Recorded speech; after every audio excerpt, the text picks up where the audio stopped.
नमस्कार प्यारे बच्चों, क्या हाल चाल। मज़े में सभी, पढ़ाई मस्त चल रही है। तो मेरा नाम महेश शर्मा और इस आज के लेक्चर में हम बात करते हैं आपकी 12th physics chapter number 11 dual nature of matter and radiation के इंपॉर्टेंट क्वेश्चंस की। तो देखिए यहाँ पे किसके लिए, इंग्लिश मीडियम के लिए। तो चैप्टर नंबर जो आपका 11 है वो जो बोर्ड एग्जाम 2023 के ब्लू प्रिंट के अकॉर्डिंग आपके क्या कितने मार्क्स का है, 4 मार्क्स का है। 4 मार्क्स में से आपसे क्या क्या पूछा जाएगा, तो एक यहाँ से ऑब्जेक्टिव क्वेश्चन के लिए बोल रखा है, एक यहाँ से 1.5 मार्क्स का डेरिवेशन के लिए बोल रखा है, ये थ्योरेटिकल भी हो सकता है, और एक यहाँ पे 1.5 नंबर के न्यूमेरिकल के लिए बोल रखा है। तो ठीक आपका हो गया 3 क्वेश्चन और 4 मार्क्स, डेट 3 + 1 4 मार्क्स। तो यहाँ मैंने पहले कुछ ऑब्जेक्टिव क्वेश्चन लिए और बहुत सारे ऑब्जेक्टिव, आप बोलते हो कि ऑब्जेक्टिव कहाँ से करें, तो मैंने इस चैप्टर के मैंने बहुत सारे ऑब्जेक्टिव क्वेश्चन यहाँ पे लिए। उसके बाद मैंने यहाँ पे कुछ न्यूमेरिकल्स लिए, न्यूमेरिकल का सॉल्यूशन भी इसमें करवा रखा है, और जो कुछ इंपॉर्टेंट क्वेश्चन थे डेरिवेशन थ्योरी के वो मैंने आपको लिख के दे दिए। तो ऑब्जेक्टिव क्वेश्चन अपन देख लेते हैं, उसके बाद न्यूमेरिकल का सॉल्यूशन भी अपन देख लेंगे। तो देखिए यहाँ पे क्वेश्चन नंबर जो फर्स्ट है वो बोला हुआ है the mass of photon at rest is, यानी रेस्ट मास ऑफ फोटोन क्या होता है, 0, आपको याद होना चाहिए। उसके बाद बोला है momentum of photon of wavelength lambda is, तो मोमेंटम क्या होता है, P = H/λ होता है। ठीक है, फिर अपन क्या जानते थे, और लेमडा क्या होता है, लेमडा होता है C/ν होता है। क्या होता है, C/, तो ये बन जाएगा, लेमडा की जगह में C/ν रखेंगे तो इसका फॉर्मूला बन जाएगा Hν/c। तो ये क्या बनेगा, देखो H और लेमडा की टर्म से जो मोमेंटम होगा वो H/λ होगा, और ये न्यू यहाँ पे क्या फ्रीक्वेंसी और c यहाँ पे क्या स्पीड ऑफ लाइट। तो इस टर्म्स में यानी यहाँ पे H/λ तो गिवन है नहीं, तो देखो ऑप्शन है Hν/c 0, Hλ/c² या Hλ/c होता है। तो यहाँ पे क्या होगा, Hν/c, इसका ऑप्शन ए ही सही रहेगा। ठीक है, क्लियर है, ये भी होता है, ये वाला भी होता है, और यहाँ पे ऑप्शन के अकॉर्डिंग कौन सा हो, ये वाला Hν/c होता है मोमेंटम। यहीं पे आगे एनर्जी की बात करें, एनर्जी ऑफ फोटोन, ये आपको याद होने चाहिए। देखो यहाँ से न्यूमेरिकल भी, फॉर्मूला बेस्ड न्यूमेरिकल भी पूछ से, तो ये फॉर्मूला आपको याद होना चाहिए। तो नेक्स्ट क्वेश्चन है the energy of photon of wavelength lambda is, देखो एनर्जी का फॉर्मूला क्या होता है, E = Hν होता है, जो ऑप्शन में है नहीं। तो न्यू क्या होता है, फिर न्यू होता है C/λ होता है, न्यू क्या होता है C/λ। ठीक है, तो SC इसका कौन सा हो जाएगा, option B is correct, SC/λ, SC/hν या SC/λ रहेगा। चलिए नेक्स्ट क्वेश्चन यहाँ पे ले रखा है electron volt is a unit of, तो वोल्ट देखते ही पोटेंशियल की यूनिट मत बोल देना, वोल्ट तो होती है पोटेंशियल, लेकिन यहाँ पे क्या बोला, इलेक्ट्रॉन वोल्ट बोला है। तो इलेक्ट्रॉन वोल्ट किसकी होती है, एनर्जी की होती है, और एक इलेक्ट्रॉन वोल्ट में कितने जूल होते हैं, अगर ऐसा पूछ ले तो होते हैं 1.6 × 10⁻⁻19 जूल होते हैं। एक number of joule in 1 electron volt कितना होता है, इलेक्ट्रॉन के चार्ज के इक्वल 1.6 × 10⁻⁻19 जूल होते हैं, अगर ऐसा पूछे तो यहाँ पे क्या रहेगा इसका आंसर, ऑप्शन डी, यानी इलेक्ट्रॉन वोल्ट किसकी यूनिट है, एनर्जी की यूनिट होती है। ऐसे ही वर्क फंक्शन यूनिट भी क्या होती है, इलेक्ट्रॉन वोल्ट। वर्क फंक्शन किस में मेजर करते हैं, इलेक्ट्रॉन वोल्ट में। वर्क फंक्शन एक एनर्जी है, तो उसको जनरली उसको इलेक्ट्रॉन वोल्ट मेजर करते हैं। नेक्स्ट क्वेश्चन जो यहाँ पे ले रखा है वो ले रखा है इन क्वेश्चन नंबर 5 ऑब्जेक्टिव का, in photo electric effect electron are ejected from metal if the incident light has a certain minimum, तो इलेक्ट्रॉन तभी बाहर इजेक्ट होते हैं, तब मतलब इजेक्ट होंगे जब जो इंसिडेंट जो रेडिएशन उसकी मिनिमम फ्रीक्वेंसी, जिसको हम क्या बोलते हैं, थ्रेशोल्ड फ्रीक्वेंसी बोलते हैं। तो यहाँ पे क्या होगा, मिनिमम फ्रीक्वेंसी, और वेवलेंथ क्या होती है, मैक्सिमम। तो यहाँ पे क्या होगा, मिनिमम फ्रीक्वेंसी। क्लियर है यहाँ तक।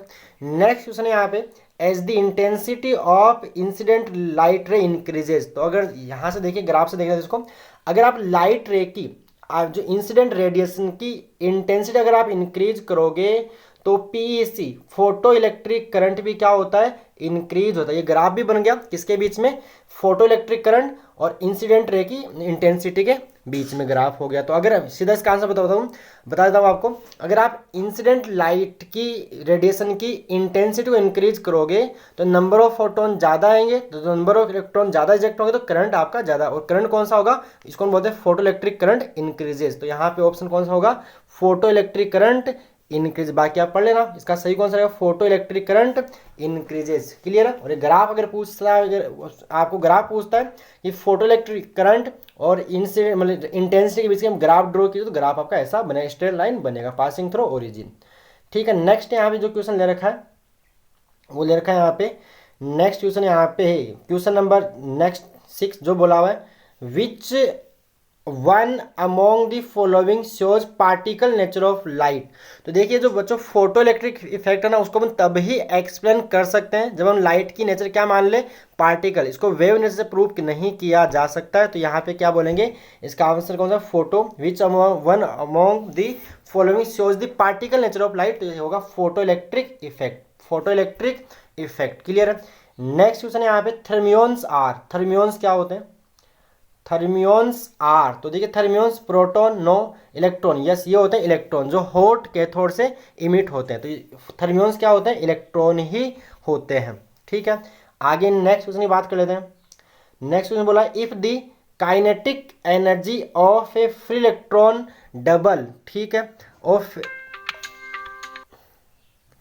ए free electron double its then its de Broglie wavelength changes by the factor. ऐसा बोल रहा है कि अगर इलेक्ट्रॉन की काइनेटिक एनर्जी को डबल करें, उसकी जो डी ब्रॉय वेवलेंथ है वो किस फैक्टर से चेंज हो जाएगी। तो देखिए डी ब्रॉय वेवलेंथ का जो फॉर्मूला होता है वो क्या होता है, lambda is equal to h upon root 2m के होता है।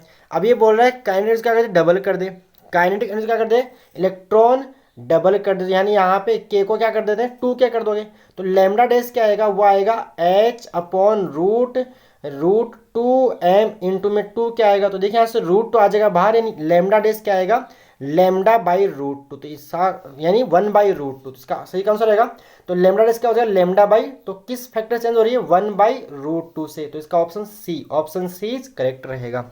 ठीक है, नेक्स्ट क्वेश्चन ऑब्जेक्टिव का, विच वन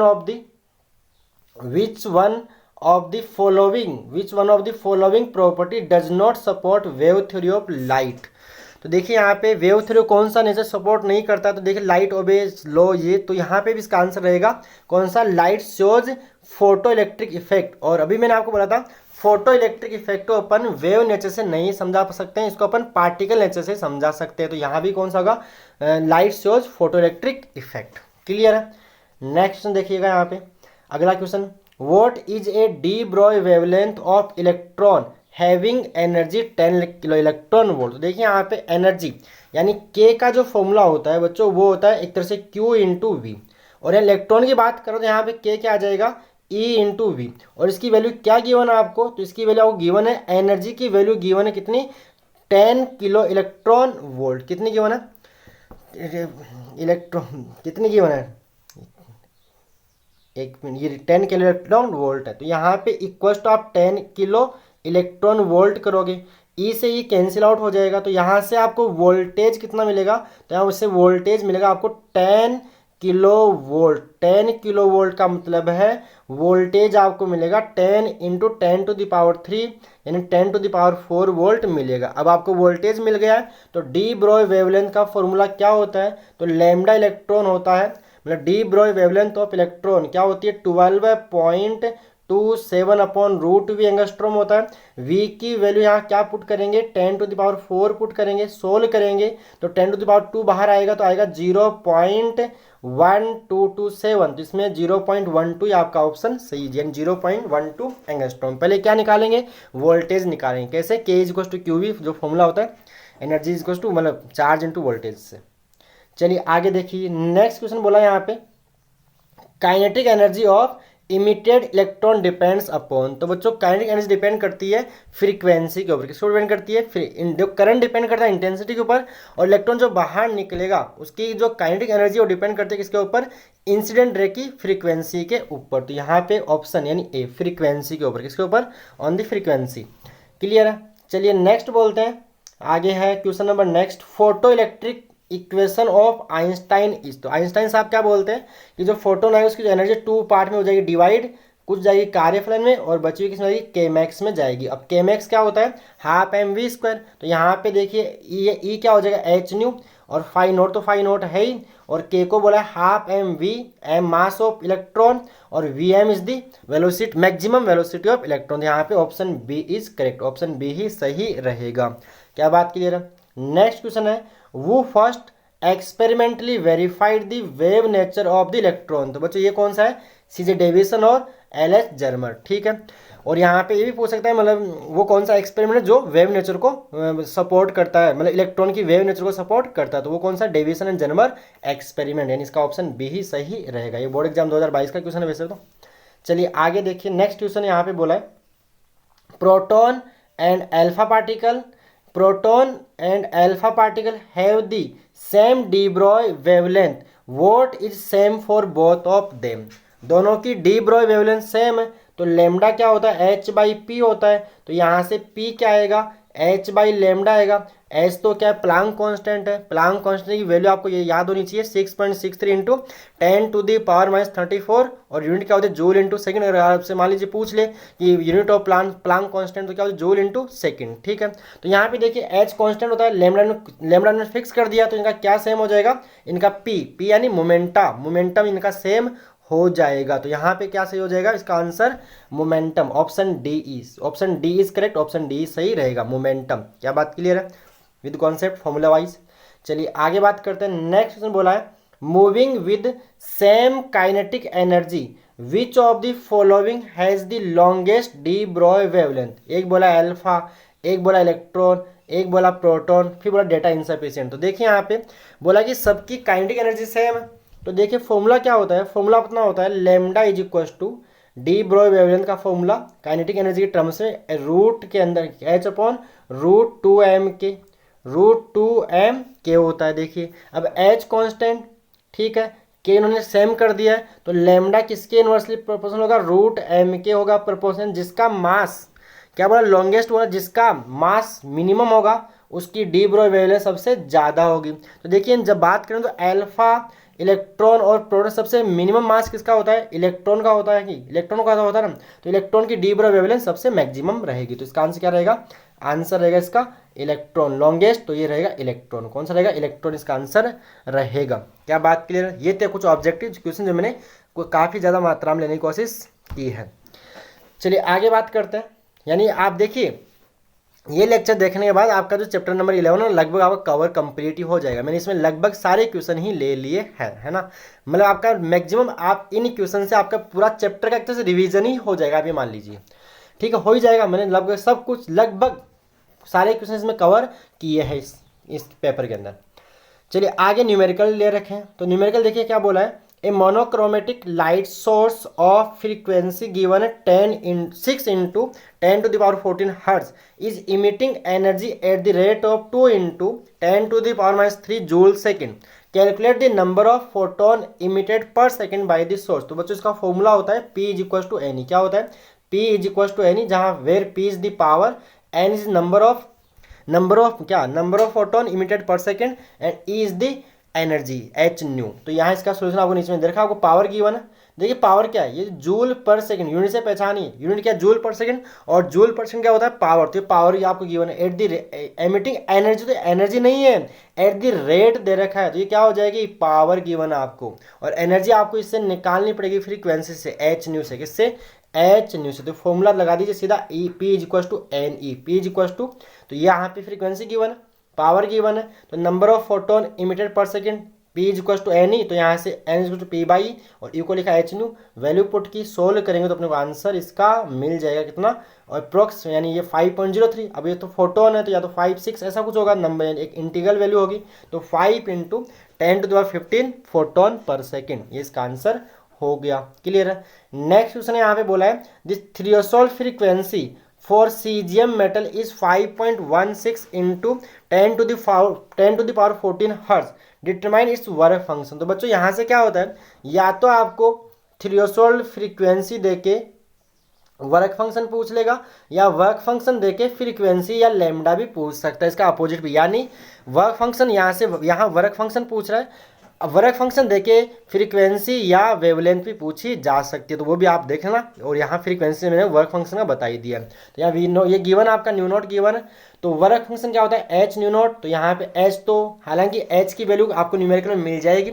नहीं भी मिले तो कांस्टेंट आपको याद होना चाहिए 6.63 या 6.62, कैलकुलेशन आप देख लेते हैं, 6.62 इंटू 10⁻⁻34 जूल इंटू सेकेंड किसकी, प्लांक कांस्टेंट की वैल्यू रख दी है और ये न्यू नॉट की वैल्यू रख दी है। यहाँ से आंसर जूल में मिलेगा, इसको इलेक्ट्रॉन वोल्ट में चेंज करना है तो जूल को इलेक्ट्रॉन वोल्ट में चेंज करने के लिए अपन इलेक्ट्रॉन मतलब चार्ज ऑफ इलेक्ट्रॉन का डिवाइड लगा देंगे। इलेक्ट्रॉन का जो चार्ज होता है उसका अपन डिवाइड लगा देंगे, मतलब 1.6 इंटू 10⁻⁻19 का अपन डिवाइड लगा देंगे। तो इसको इलेक्ट्रॉन वोल्ट में चेंज किया तो ये इसको डिवाइड लगा तो आपको आंसर मिला 2.14 इलेक्ट्रॉन वोल्ट। और सबसे मिनिमम वर्क फंक्शन किसका होता है, सीजीएम का, जो 2.14 ही होता है। और सबसे मैक्सिमम किसका होता है, प्लेटिनम का, जो होता है 5.65 इलेक्ट्रॉन वोल्ट होता है। मैक्सिमम किसका होता है वर्क फंक्शन, प्लेटिनम का, और मिनिमम किसका होता है, सीजीएम का, और वैल्यू होती है उसकी 5.65 इलेक्ट्रॉन वोल्ट किसके लिए, फॉर प्लेटिनम, और सीजीएम के लिए होती है 2.14 इलेक्ट्रॉन वोल्ट होती है। क्लियर है।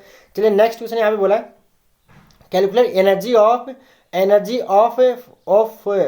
एक minute, calculate energy of photon of wavelength. आपको वेवलेंथ की होनी कितनी, 3.31 एंगस्ट्रॉम गिवन आपको वेवलेंथ।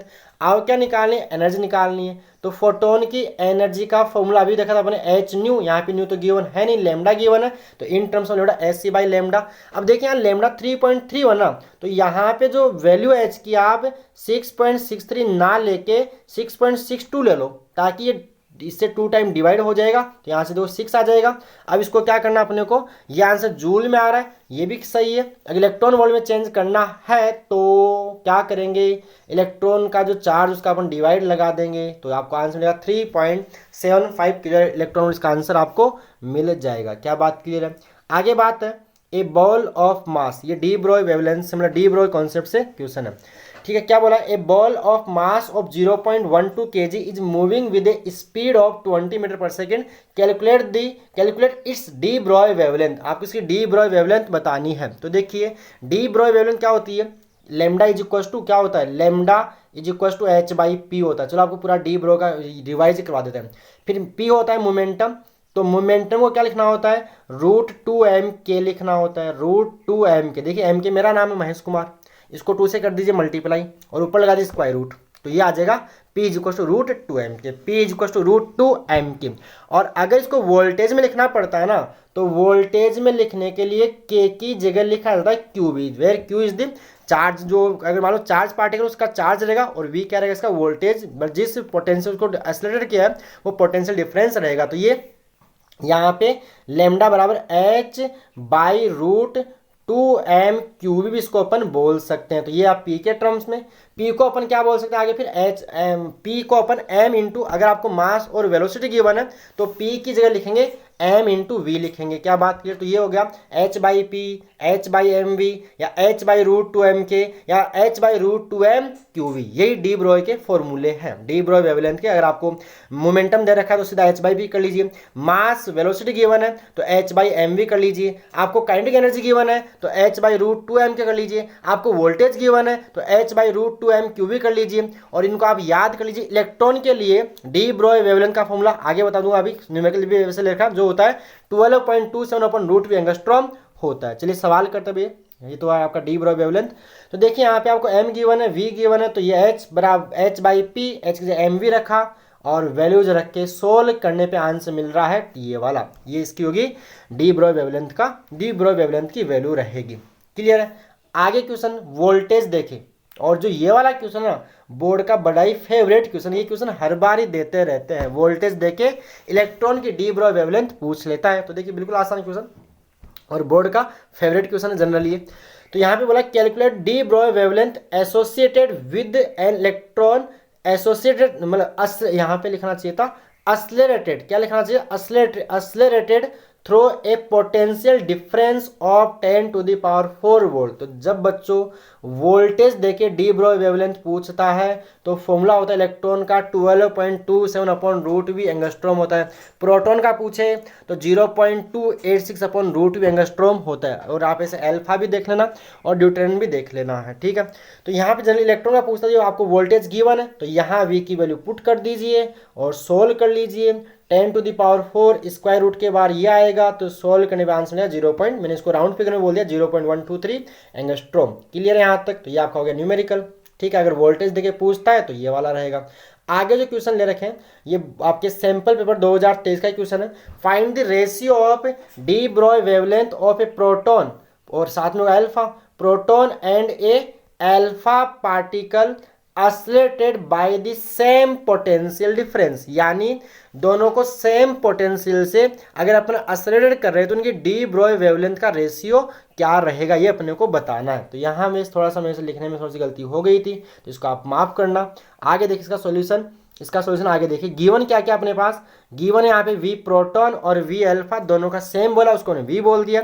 और de Broglie wavelength of a charge particle accelerated through V volt तो होता है, अभी आपको बताया था h/√2m³ होता है। दोनों का वोल्टेज सेम है, आपको रेशियो निकालना है। तो पहले बोला प्रोटॉन, फिर बोला अल्फा, तो लिखा प्रोटॉन अल्फा, h कांस्टेंट, तो यहाँ लिखा mass of proton, charge of proton, V दोनों का सेम। यहाँ लिखा mass of alpha, charge of alpha, V दोनों का सेम। अभी जो इसको सोल्व किया तो आप जानते हो, इसको सोल्व करने में आपको ये मिलेगा। यहाँ पहुँच गए। उसके बाद बात करते हैं, जो अल्फा का मास होता है वो प्रोटॉन के मास का 4 टाइम होता है, और अल्फा का जो चार्ज होता है वो प्रोटॉन के चार्ज का 2 टाइम्स होता है। तो यहाँ ये वैल्यूज पुट की, यानी एम अल्फा की 4 MP और क्यू अल्फा की 2 QP रख के सोल्व किया तो ये कुछ कट पिट जाएगा। तो आपको आंसर भाई ये तो करें MP कट जाएगा, QP कट जाएगा, √4 2 इसका 2√2:1 इसका आंसर रहेगा। ठीक है, तो इस टाइप का सवाल भी आए तो आपको कोई दिक्कत नहीं होनी चाहिए। क्या बात क्लियर है? हाँ या ना बोलो, बात क्लियर है। आगे देखिए, ये न्यूमेरिकल थे। आगे फिर जो डेरिवेशन भी वैसे बोला और डेरिवेशन, तो आप डेरिवेशन में इसमें एक तो डी ब्रोय वेवलेंथ है, एक आइंस्टाइन फोटोइलेक्ट्रिक इक्वेशन हो जाता है, इसमें है भी नहीं। और थ्योरी भी यहाँ से पूछी, वैसे बोला हुआ डेरिवेशन है और जो सैंपल पर उसमें थ्योरी दे रखी है, तो अपन दोनों ही करके चल जाते हैं, चाहे थ्योरी पूछे चाहे डेरिवेशन पूछे। तो देखिए यहाँ पे कुछ थ्योरी ले रखी है। पहले थ्योरी में देखिए, इनमें से अगर थ्योरी में पूछा तो इनमें से कोई सी भी आपसे एनी टू डेफिनेशन आपसे पूछ लेगा, या तो थ्रेशोल्ड फ्रीक्वेंसी या वर्क फंक्शन पूछ लेगा, या स्टॉपिंग पोटेंशियल पूछ लेगा, या फोटो इलेक्ट्रिक इफेक्ट पूछ लेगा। तो ये चारों ही आपको याद होनी चाहिए। इन चारों में से कोई सी भी एक दो आपसे पूछी जा सकती है, इनको आप याद कर लेना। ठीक है, एक और इसमें हाइजेंसबर्ग अनसर्टेनिटी प्रिंसिपल भी आप देखना, लेकिन ज़्यादा इंपॉर्टेंट कौन से वाले, ऊपर वाले, लेकिन ये भी साथ में आपको देख के जाना है। क्लियर है? चलिए आगे बात करते हैं। ऑन विच टू फैक्टर्स, एक थर्ड क्वेश्चन है, on which two factors the photo electric current depends. तो बच्चों ये डिपेंड करता है कैथोड और एनोड के बीच पोटेंशियल डिफरेंस के ऊपर, और जो इंसिडेंट रेडिएशन उसकी इंटेंसिटी पर डिपेंड करता है। ठीक है, आगे डेरिवेशन अगर पूछेगा तो डेरिवेशन यहाँ पे लिया है, derive Einstein photo electric equation, वो is equal to phi naught plus KE max, फिर उसका वो कंप्लीट सोल्व कर देना है। ठीक है, and explain the photo electric effect with the help of this equation, कि अगर जो इंसिडेंट रे है उसकी फ्रीक्वेंसी थ्रेशोल्ड फ्रीक्वेंसी से कम इलेक्ट्रॉन रिजेक्ट नहीं होगा। ठीक है, अगर वो एनर्जी नेगेटिव होगी, और जो इलेक्ट्रॉन बाहर निकला उसकी काइनेटिक्स किस पर डिपेंड करती है, फ्रीक्वेंसी डिपेंड करती है, इंटेंसिटी पर डिपेंड नहीं करती। तो आपको ये लिख देना है इसके ऊपर। फिर आगे बोला है नेक्स्ट डेरिवेशन अगर पूछेगा तो बोला obtain the formula for de Broglie wavelength of an electron which is accelerated from a rest through a potential V volt. अभी आपको करवाया था h/p h/√2m/QV, सॉरी √2m और के की जगह QV लिख देना, वही आपको डेरिवेशन यहाँ पे करना भी मैंने ऊपर आपको बताया था, डी ब्रो जब न्यूमेरिकल आपको करवाया था उस टाइम अभी। ठीक है, चलिए आगे देखिए। आगे बोला है ये जो ग्राफ है ना, हालांकि ग्राफ के इस बार बोला हुआ तो नहीं है, लेकिन ग्राफ आपको जो भी चैप्टर में ग्राफ है वो ग्राफ भी आसान है, एक बार देखे जाना तो वहाँ ड्रॉ कर लेना एक बार, है ना। तो इन ग्राफ्स को देखना, ग्राफ भी अगर पूछे, हालांकि ग्राफ के लिए बोला हुआ तो नहीं है, फिर भी आप ग्राफ भी, यानी मैंने ये पेपर ऐसा बनाया है कि इसमें पूरा चैप्टर मैंने आपको रिवाइज करवा दिया है। इसमें देख लीजिए आप, सारे सवाल मैंने कवर कर दिए हैं, पूरा चैप्टर को ही घोल दिया है ना। ठीक है, अच्छी तरह से। तो आगे देखिए यहाँ पे नेक्स्ट बोला है draw a graph between photo electric current and intensity of incident radiation. अभी ड्रॉ किया था, यहाँ पे इंटेंसिटी, यहाँ पे करंट, तो ग्राफ आएगा ऐसा। बोलो क्लियर हो गया? तो आगे देखिए, हो गया ना। आगे देखिए भाई, ग्राफ है जो, इसमें क्या है, कौन सा इसमें तो याद होना चाहिए, वो देख जाओ बस। आगे बोला है plot a graph of variation of photoelectric current with collector plate potential for two incident radiation of same frequency and different intensities. तो बच्चों इसका ग्राफ बनेगा ये वाला, जब फ्रीक्वेंसी सेम हो और इंटेंस डिफरेंस हो तो फोटो इलेक्ट्रिक करंट और जो आपका कौन सा एनोड पोटेंशियल यहाँ पे लेंगे, इसके ग्राफ जो बनता है वो कुछ ऐसा बनता है। सबका ये वाला जो स्टॉपिंग पोटेंशियल सेम रहेगा तो ग्राफ आपका ये वाला, यहाँ पे I2 बोलते हो, इसको I1 बोलोगे तो I2 का वैल्यू I1 से, और ये होता है आपका V0, इसको अपन बोलते हैं स्टॉपिक पोटेंशियल या कट इन वोल्टेज इसको बोलते हैं। तो ये हो गया आपका क्वेश्चन नंबर 87 का आंसर। ठीक है, अगर देखिए फ्रीक्वेंसी सेम है ना तो ये पॉइंट चेंज नहीं होगा, ये वाले पॉइंट चेंज, अगर इंटेंसिटी अलग तो ये वाला पॉइंट, भाई आप इंटेंसिटी बढ़ाओगे तो फोटोइलेक्ट्रिक यहाँ पे क्या फोटोइलेक्ट्रिक करंट आएगा तो वो भी क्या होगा, बढ़ेगा कि नहीं बढ़ेगा, इंक्रीज होगा कि नहीं होगा। चलिए आगे देखिए नेक्स्ट क्वेश्चन है यहाँ पे। नेक्स्ट क्वेश्चन है plot a graph of variation of photoelectric current with collector plate potential for two incident radiation of same intensity and different frequencies. यानी यहाँ पे इंटेंसिटी सेम है तो फोटो इलेक्ट्रिक करंट चेंज नहीं होगा, तो graph बनेगा ऐसा। फ्रीक्वेंसी अलग अलग है तो आपका जो स्टॉपिंग पोटेंशियल वो चेंज हो तो ग्राफ कुछ ऐसा आएगा, ऐसा आएगा। बोलो क्लियर है, ठीक है कि नहीं। तो दो की बात करें तो यहाँ दो के लिए आपको इसको छोड़ देना है एक को, ठीक है। दो की बात कर रहा है तो दो के लिए आप दो के लिए ड्रॉ कर दीजिए, एक तो ये वाला और एक यहाँ पे ये वाला। क्या बात क्लियर है, हो जाएगा वाला ग्राफ आपका। आगे बोला है कि अपन why photo electric effect can not be explain on the basis of wave theory of light any two reasons. यानी बात ये है कि फोटो इलेक्ट्रिक इफेक्ट को अपन वेव थ्योरी से क्यों नहीं समझा सकते, उसके आपको कोई दो रीजन बताने हैं। तो ये थे आपके चैप्टर 11 के इंपॉर्टेंट क्वेश्चंस, और मैंने क्वेश्चंस लगभग आपका चैप्टर कवर करवा दिया है, चैप्टर का रिवीजन ही आपको करवा दिया है। और भी एक बार इनको आपको ध्यान से देखना, अगर आप सारे क्वेश्चन करके जाते हो तो आपका पेपर में जो भी क्वेश्चन आएगा आप आराम से ईजिली उसको कर लोगे। ठीक है, ओके प्यारे बच्चों, धन्यवाद।